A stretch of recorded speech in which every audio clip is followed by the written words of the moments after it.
Welcome to our channel. Today we how to use Uber Eats student discount quick fix step by step clearly. To use the Uber Eats student discount, first, open the Uber Eats app on your device. If you don't have the app, download it from the App Store or Google Play.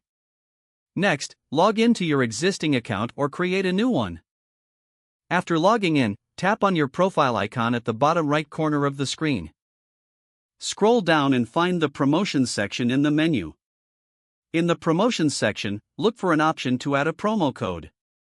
You might find the option to access the student discount program here. If you don't see it, visit the Uber Eats website and search for student discounts. Click on the link that directs you to the student verification process. You will need to verify your student status, usually through a platform like UNIDOS or Student Beans. Follow the prompts to verify your student email address or upload documents confirming your student status.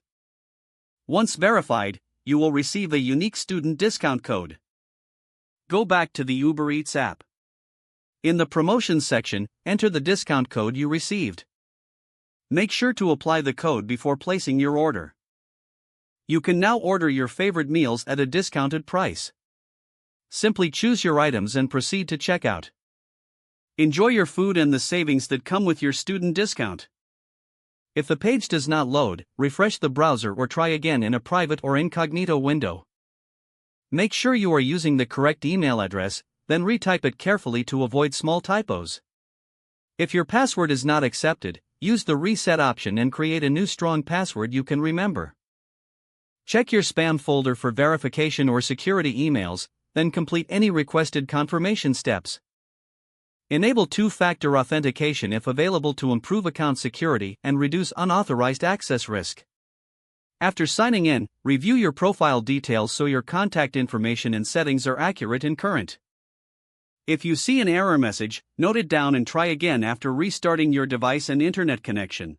Log out when you finish, especially on shared devices, to keep your account and payment information secure. If the page does not load, refresh the browser or try again in a private or incognito window. Make sure you are using the correct email address, then retype it carefully to avoid small typos. Don't forget to like this video and subscribe to our channel for more step-by-step tech guides.